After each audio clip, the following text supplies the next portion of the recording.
नमस्कार मंडळी. आज 24 सप्टेंबर. आजचा नवरात्रीचा तिसरा दिवस. तुम्हा सर्वांना मन प्रसन्न व आनंदी जाओ.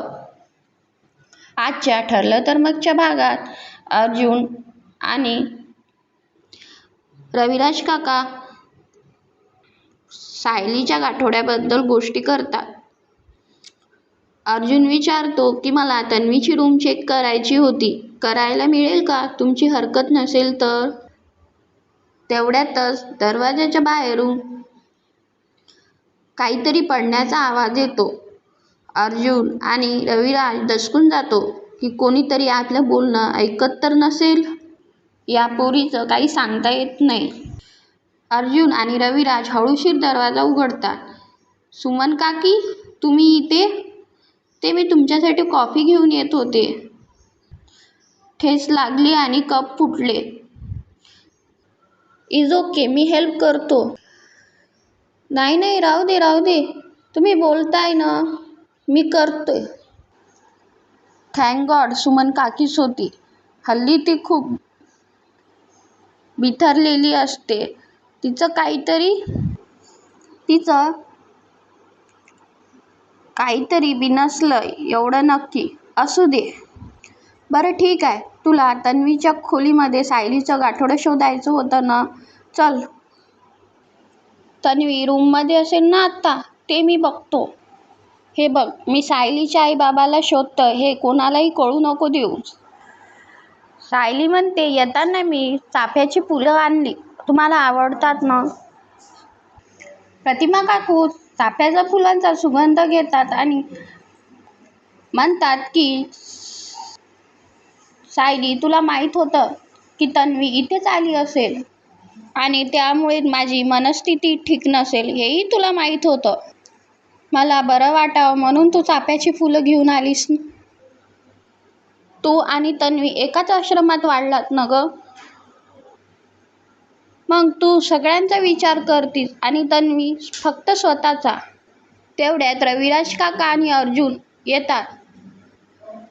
प्रतिमा काकू हाक मारते, अहो सायलीने बघा माझ्यासाठी चाफ्याची फुलं आणली. रविराज काका न लक्ष दिल्याने करतो, आम्ही जरा वर जाऊन आलोस. सायली प्रतिमा काकूला समजावते, प्रतिमा आत्या, तुम्ही नका. रविराज काका चिडणं साहजिक आहे, पण आता त्यांचा राग कसा घालवायचा हे आपण बघू. अश्विन प्रियाला समजावतो की हे बघ तन्वी, आपल्याला घरात तर घेतलंय, पण या घरातली माणसं आपल्याशी नीट वागतील की नाही हे मला माहीत नाही. तू यासाठी तयार राहा.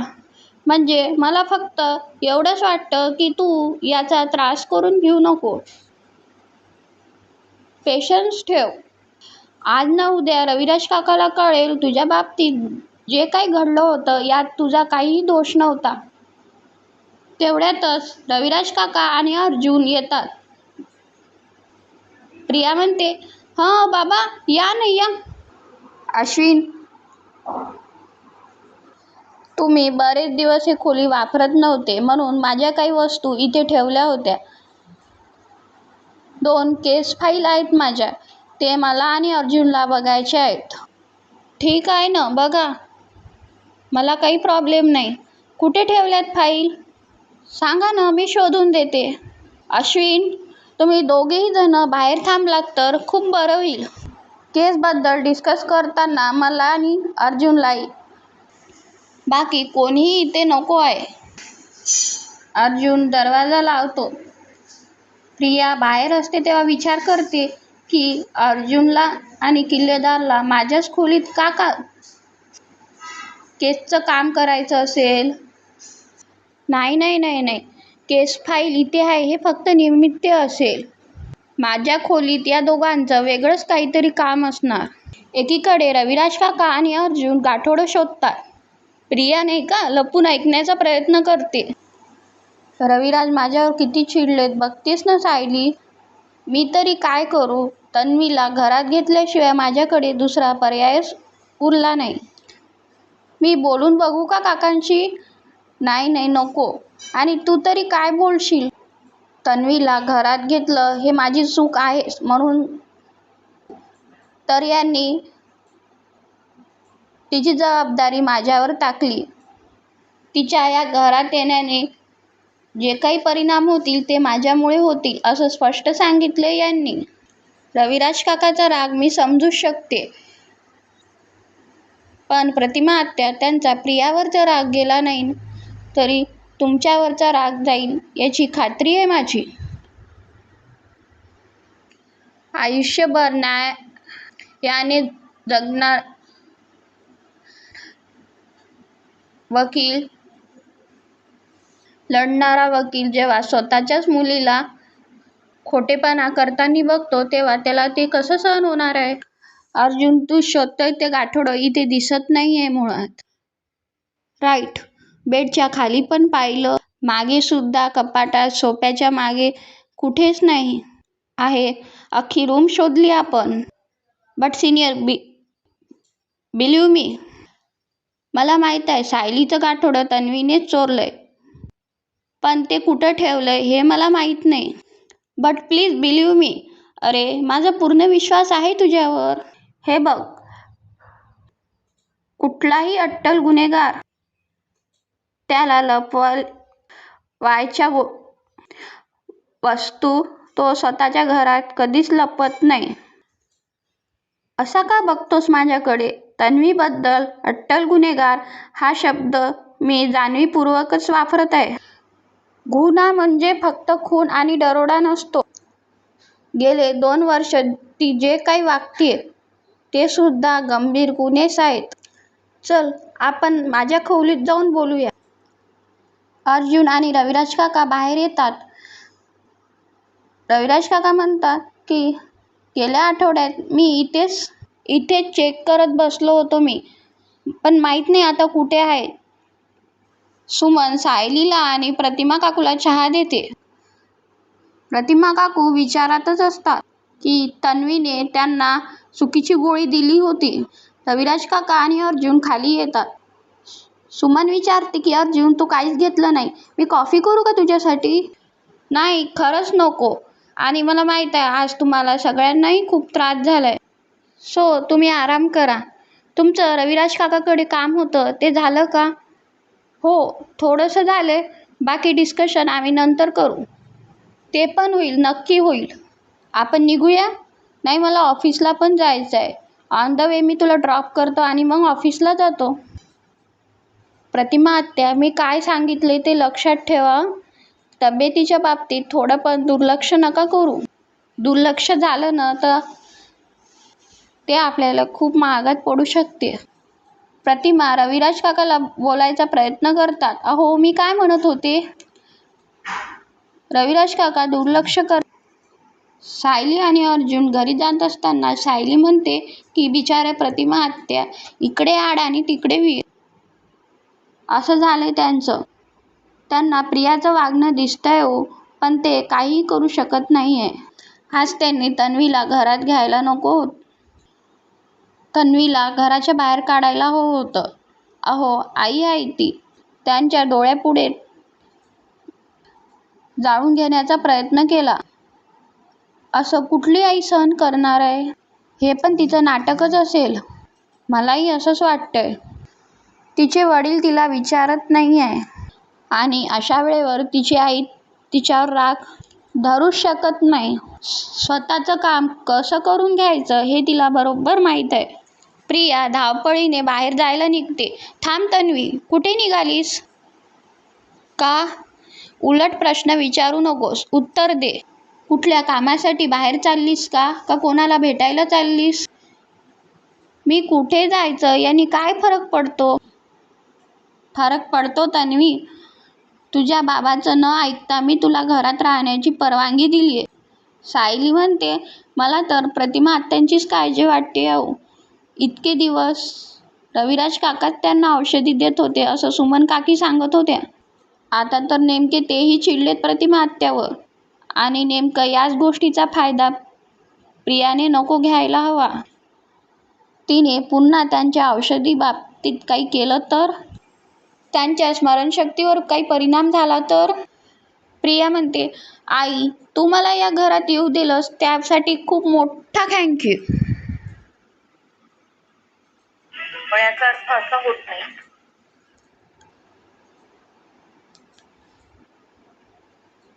पण याचा अर्थ असा होत नाही की तू मला 24 तास कंट्रोल करशील. आत्ताच सांगते मी वेळेत येईल, पण मी कुठे जातीये, कोणाला भेटतीये यात तू पडू नकोस. असं म्हणून प्रिया निघून जाते. अर्जुन आणि सायली सुद्धा घरी पोहोचतात.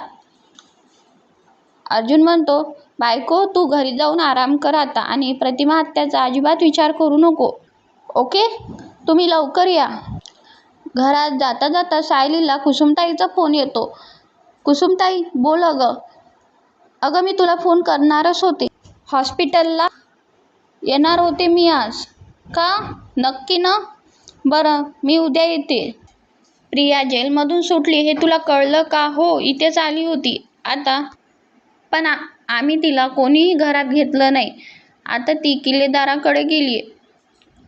हो ना अगं, मला पण तीच भीती वाटते. तिने प्रतिमा आत्याच्या गोळ्या औषधी बदलल्या तर? प्रतिमा आत्याच्या बाबतीत काही वाईट केलं तर? खूप काळजी वाटतेय प्रतिमा आत्यांची. हो, तिचा प्रत्येक गुन्हा आधीच्या गुन्ह्यापेक्षा गंभीर होऊ शकतो हेच भीती आहे मला. आता तिने प्रतिमा आत्याच्या बाबतीत काही विचारही करू दे, अशी सरळ करून ठेवील ना मी. हो, ठेवते मी फोन आता. तिकडे कल्पना काकू हे सगळं बोलणं ऐकतात.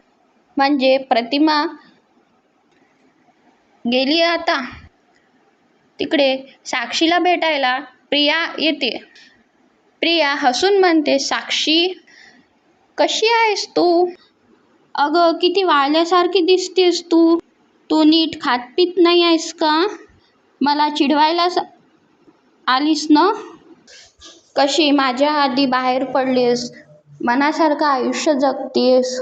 मी अशी इतकं वाईट वागू शकते का? अगं तुझी काळजी वाटते ना, म्हणून विचारपूस करायला आलीये, धीर द्यायला आलीये. पण साक्षी तू अजिबात काळजी करू नकोस. मी सुटली म्हणून काय झालं? तूही सुटशील. तुझे बाबा किती मोठे बिल्डर आहेत, दहशत असलेले गुंड आहेत. ते काही ना काहीतरी करतील आणि तुला नक्कीच सोडवतील. चल, तुला शिक्षा किती वर्षाची झाली अगं? 14 वर्षाची ना? ते तुला 13 नाही तर 13.5 वर्षात तू नक्कीच सुटशील ग. काळजी नको करूस. अर्जुन ऑफिसमधून आलेला असतो. तन्वीच्या माहेरी सुद्धा गाठोडं सापडलं नाही मला सायलीचं. कुठं लपवलं असेल हिने काही कळत नाही. येस म्हणून तो त्याची बॅग बघतो. त्यातलं आयडेंटिटी कार्ड काढतो. सायलीचं गाठोडं मला सापडलं नाही तर म्हणजे तिच्या आईबाबापर्यंत पोहोचण्याचा एक मार्ग ब्लॉक झालाय. पण हा दुसरा मार्ग आहे ना, सायलीच्या शाळेत जाऊन मी तिच्याबद्दलची इन्फॉर्मेशन गोळा करू शकतो. येस येस असं म्हणून अर्जुन खुश होतो. तर प्रेक्षकांनो, पुढील भागात सायली देवी आईला प्रार्थना करते की तुझ्यापासून तर काही लपू शकत नाही. या घरातले सगळे किती संकटातून गेले हे तर तुला माहीत आहे. आणि त्या प्रियाची सावली सुद्धा पडू नको देऊस. अर्जुन सायलीच्या शाळेत गेलेला असतो फाईल बघायसाठी. तुम्हाला हवी असलेली ही फाईल. व्हिडिओ आवडला असेल तर लाईक करा, सबस्क्राईब करा आणि भेटूया पुढील भागात.